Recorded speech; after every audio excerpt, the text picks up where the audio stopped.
మిచాంగ్ తుఫాను తీరం దాటినప్పటికీ కూడా రాష్ట్ర వ్యాప్తంగా విస్తారంగా వర్షాలు కురుస్తున్నటువంటి పరిస్థితి ఉంది. ఎప్పటి వరకు ఈ వర్షాలు కొనసాగే అవకాశం ఉంటుంది? రానున్న రోజుల్లో వాతావరణ పరిస్థితులు ఏ విధంగా ఉంటాయో తెలుసుకుందాం. మనతో పాటు విశాఖ తుఫాను హెచ్చరిక కేంద్రం డైరెక్టర్ సునంద ఉన్నారు. మాట్లాడదాం. మేడం, తుఫాను తీరం దాటింది. బలహీనపడిందని కూడా సమాచారం ఉంది. అసలు ఇంకా వర్షాలు పడుతున్నాయి. ఎప్పటి వరకు ఈ వర్షాలు కొనసాగుతాయి? ఆహ్, ఈ రోజు వరకే ఇక వర్షం అనేది మాక్సిమం ఉండే అవకాశం ఉంది. రే ఈరోజు కూడాను నిన్నటి వరకు కూడాను అత్యధిక భారీ వర్షాలనేవి నార్త్ కోస్టల్ జిల్లాల్లోనూ, అలాగే సౌత్ కోస్టల్ జిల్లాల్లో కూడా ఇప్పటికే నమోదైనవి. ఈ రోజంతా కూడాను తేలికపాటి వర్షాలనేవి ఉన్నాయి. అదే కొన్ని కొన్ని ప్రాంతాల్లోనే ఉన్నాయి. ముఖ్యంగా ఇవి మన విశాఖపట్నం నుంచి శ్రీకాకుళం వరకే మాత్రమే, అంటే ఓల్డ్ డిస్ట్రిక్ట్స్ చెప్తున్నాను. సో వీటి వరకే ఉన్నాయి. అక్కడ కూడా తేలికపాటి వర్షాలు మాత్రమే ఉదయం నుంచి కూడా ఉండడం జరుగుతుంది. ఒక్కొక్క స్పెల్లో పడుతూ మళ్ళీ ఆగుతూ ఇలాగా వర్షం వస్తుంది. అంటే ఈ యొక్క రెయిన్ఫాల్ బ్యాండ్, అంటే ఈ అల్పపీడనం ప్రస్తుతం అల్పపీడనంగా ఉంది. సుస్పష్టమైనటువంటి అల్పపీడనంగా ఉంది. ఈ అల్పపీడనము మన నార్త్ ఒడిస్సా, సౌత్ ఒడిస్సా, అలాగే నార్త్ ఆంధ్ర, అలాగే తెలంగాణ ఈ పరిసర ప్రాంతంలో ఈరోజు ఉదయము ఇది తెలంగాణ దగ్గర డిప్రెషన్గా ఉండి, తర్వాత కొద్దిసేపటికి ఇది వెల్ మార్క్డ్ లో ప్రెషర్గా అయింది. ఇంకా సాయంత్రం అయ్యేటప్పటికి మరింత బలహీనమయ్యి లో ప్రెషర్ కూడా అయిపోతుంది. ఇప్పటికే అన్ని వార్నింగ్స్ కూడా ఉపసంహరించుకోవడం జరిగింది. విండ్స్ వేగం తగ్గింది. అలాగే పోర్ట్స్ దగ్గర కూడా ఉధృతి అనేది ఈ యొక్క తుఫాను తాలూకా ఏదైతే ప్రభావం ఉందో అదంతా కూడా తగ్గింది. ఇలాగే రెయిన్ఫాల్ కూడాను ఇటు సౌత్ ప్రకాశం, నెల్లూరు, అలాగే ఈ జిల్లాల్లో బాపట్ల పరిసర ప్రాంతాల్లో కూడా ఆల్మోస్ట్ తగ్గిపోయింది. ఓన్లీ నార్త్ కోస్టల్ ఆంధ్రప్రదేశ్లో ఉన్నటువంటి కొన్ని జిల్లాల్లోనే, అంటే వెస్ట్, ఈస్ట్ గోదావరిలో తేలికపాటి వర్షాలు ఇది కూడా మార్నింగే ఉన్నాయి. సాయంత్రానికి ఇంకా తగ్గుముఖం పట్టినవి. అలాగే విశాఖపట్నం, విజయనగరం, శ్రీకాకుళం జిల్లాల్లో కూడాను తేలికపాటి వర్షాలు కంటిన్యూస్గా కాదు, చాలా మధ్యలో గ్యాప్స్ తోటి ఇంటర్మీడియట్ స్పెల్స్ అనేవి వస్తున్నాయి. ఈరోజు మాత్రం ఇది కొనసాగుతుంది. రేపటికి ఆల్మోస్ట్ తగ్గిపోతుంది. మేబీ 1-2 చోట్ల మాత్రమే భారీ వర్షానికి అవకాశం ఉంది.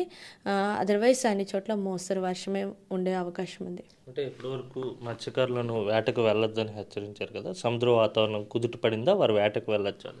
ఎస్, అంతా కుదుట పడింది. ఇప్పుడు ఈరోజైతే ఫిషర్మెన్ వార్నింగ్స్ అయితే ఇవ్వలేదు. అన్నీ కూడా ఇచ్చినటువంటి పోర్ట్స్కి ఇచ్చినటువంటి డేంజర్ సిగ్నల్ నెంబర్స్ అన్నీ కూడాను ఉపసంహరించుకోవడం జరిగింది. ఓకే, ఇప్పటివరకు చూస్తే కనుక రైతన్నులు తీవ్ర ఆందోళన చెందారు. ఎందుకంటే గడిచిన 2 రోజులుగా కుండపోత వాన కురుస్తుంది. ఇప్పటి నుంచి వాతావరణ పరిస్థితులు రైతులకు అనుకూలించే అవకాశం ఉంటుంది?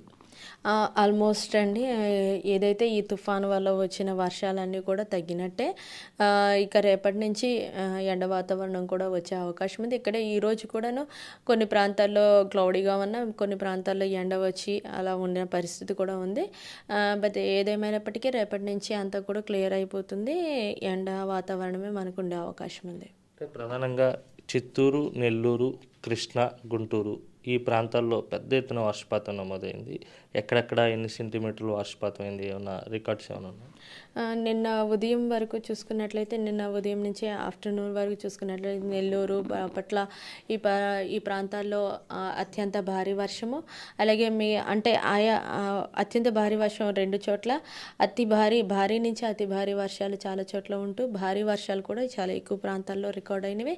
అలాగే ఆఫ్టర్నూన్ నుంచి కూడాను ఈ డే అంతా కూడాను వెస్ట్ గోదావరి, కృష్ణా, అలాగే ఈస్ట్ గోదావరి ప్రాంతాల్లో వర్షం అనేది కంటిన్యూస్గా వచ్చి భారీ నుంచి అతి భారీ వర్షాలు, ఈవెన్ 1-2 చోట్ల అత్యంత భారీ వర్షాలు, ఇవి అన్నీ మా అబ్జర్వేటరీస్.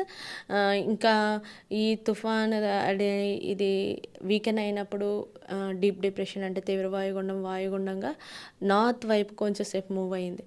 సో అలా మూవ్ అయినప్పుడు కూడాను తెలంగాణలో కూడా, అంటే మనం ముందుగా చెప్పుకున్నటువంటి నార్త్ ఈస్ట్ తెలంగాణ ఏదైతే చెప్పుకున్నామో ఆ ప్రాంతంలో ఎక్కువ వర్షం అక్కడ కూడా రికార్డ్ అవ్వడం జరిగింది. తర్వాత ఆఫ్టర్నూన్ నుంచి ఈరోజు ఆఫ్టర్నూన్ నుంచి కూడాను మన నార్త్ కోస్టల్ జిల్లాలో ఈవెన్ కొన్ని మన నార్త్ కోస్టల్ జిల్లాలో రాత్రంతా కూడా వర్షం పడిన పరిస్థితి ఉంది. బట్ ఉదయానికి కొంతవరకు తెరిపించింది. వెస్ట్ గోదావరిలో ఎక్కువ కొన్ని ప్రాంతాల్లో నీట మునిగిన పరిస్థితి కూడా ఉంది. అయితే క్రమేపీ ఈ యొక్క పరిస్థితి అంతా కూడా తగ్గి వర్షం అంతా తగ్గి సో మనకి నార్మల్ వెదర్ వచ్చే అవకాశం అయితే ఇంకా డ్యూ కోర్స్లో ఇంకా నార్మల్ వెదర్ వచ్చేస్తుంది. అంటే మునుపటి కంటే ప్రజలను హెచ్చరించడంలో కావచ్చు వాతావరణ శాఖ చాలా కీలక భూమిక పోషించింది. గంట గంటకు అప్డేట్స్ ఇవ్వడం కావచ్చు, అలాగే ఎక్కడ ఎంత వర్షపాతం నమోదవుతుంది, గాలుల వేగం, ఇవన్నీ కూడా చాలా అరుదుగా జరుగుతుంటాయి. ఎందుకంటే తుఫాన్ వచ్చినప్పుడు చాలా అలర్ట్గా పనిచేయాల్సి ఉంటుంది. మీ సిబ్బంది కావచ్చు, మీరు కావచ్చు, ఆ సిచ్యువేషన్ ఎలా హ్యాండిల్ చేస్తారు? ఎలాగో ఐఎండీలో ఎప్పుడు కూడాను 24 గంటలు కూడాను ఈ warning hour every hour readings తీసుకోవడము, ఇవి డిసామినేట్ చేయడము, అలాగే పర్టికులర్గా సైక్లోన్ వార్నింగ్ సెంటర్లో ఎవ్రీ 3 అవర్స్కి కూడాను మొత్తం ఆంధ్ర రాష్ట్రంలో ఉన్నటువంటి అన్ని జిల్లాలని క్షుణ్ణంగా పరిశీలిస్తూ నౌకస్ట్ వార్నింగ్స్ ఇవ్వడం అనేది కంటిన్యూస్గా జరుగుతుంది. 24 గంటలు కూడాను ప్రతి 3 గంటలు అప్డేషన్స్ అనేవి జరుగుతున్నాయి. దానికి తగ్గట్టు ఆ సిబ్బంది హెల్పింగ్ చేసేవాళ్ళు, అలాగే వార్నింగ్స్ ఇచ్చేవాళ్ళు, దీన్ని మానిటర్ చేసేవాళ్ళు. సో చాలామంది ఇది ఒక సైక్లోన్ వార్నింగ్ సెంటర్ నుంచి అయితే ఎంసీ అలాగే చాలా ప్రాంతాలు మన ఐఎండి ఆఫీసెస్ ఎక్కడ ఉన్నాయో అన్ని చోట్ల కూడాను ఎవ్రీ 3 అవర్స్కి కూడా ఈ అబ్జర్వేషన్స్ అప్డేట్ చేయడము, ఇవన్నీ కూడా కంటిన్యూస్గా జరుగుతూ ఉంటాయి. అంటే నార్మల్ వెదర్ ఉన్నప్పుడు కూడా, ఏమీ లేనప్పుడు కూడా ఇది కంటిన్యూస్గా జరుగుతుంది. ఇంకా సైక్లోన్ ఉన్నప్పుడు అయితే కనుక మీరు అన్నట్లు ప్రతి గంటకి ఈ అబ్జర్వేషన్స్ అప్డేట్ చేయడంలో ఇటు ఈవెన్ మా నెల్లూరు నుంచి కూడాను కాకినాడ వరకు కూడాను hourly observations, even bad weather ఉన్నా ఎంత మనం నెల్లూరు ఈవెన్ పవర్ కట్ చాలా డిజాస్టర్స్ వెదర్ అనేది నెల్లూరు నుంచి కాకినాడ వరకు చూడడం జరిగింది. సో ఈ ప్రాంతాల్లో కూడాను పీక్ టైంలో అంటే 4th నుంచి 6th వరకు కూడాను 6th మార్నింగ్ వరకు కూడాను, నిన్న 5th ఈవినింగ్ వరకు కూడాను అబ్జర్వేషన్స్ కంటిన్యూస్గా ఇచ్చారు. ఈ అబ్జర్వేషన్స్ అనేవి సిస్టమ్ ఎక్కడ ఉంది, దాని యొక్క మూమెంట్ ఎలా ఉంది అని తెలుసుకోవడానికి చాలా ఉపయోగం. అలాగే హెడ్ క్వార్టర్స్ నుంచి కూడాను వాళ్ళు కూడా ఎవ్రీ టైం మానిటర్ చేస్తూ గైడ్ చేస్తూ ఇట్లాగా అందరి యొక్క సమన్వయంతో ఈ యొక్క ఏదైతే ఫోర్కాస్ట్ అయిందో చాలా సక్సెస్ఫుల్గా అవ్వడానికి కారణమైంది. Thank you very much. ఇది మొత్తం మీద అయితే మాత్రం ఇప్పటికే తుఫాను ప్రభావం తగ్గింది కనుక వర్షాలు ఇక తగ్గబోతున్నాయి. సాధారణ వాతావరణ పరిస్థితులు రేపటి నుంచి ఉండే అవకాశం ఉంటుంది. వీడియో జర్నలిస్ట్ అజయ్తో కలిసి అనిల్ RTV విశాఖ నుంచి. మరిన్ని వీడియోస్ కోసం ఛానల్ ని సబ్స్క్రైబ్ చేయండి. లేటెస్ట్ అప్డేట్స్ కోసం వాట్సాప్ ఛానల్ ని ఫాలో చేయండి. అండ్ లింక్ డిస్క్రిప్షన్ లో ఉంది.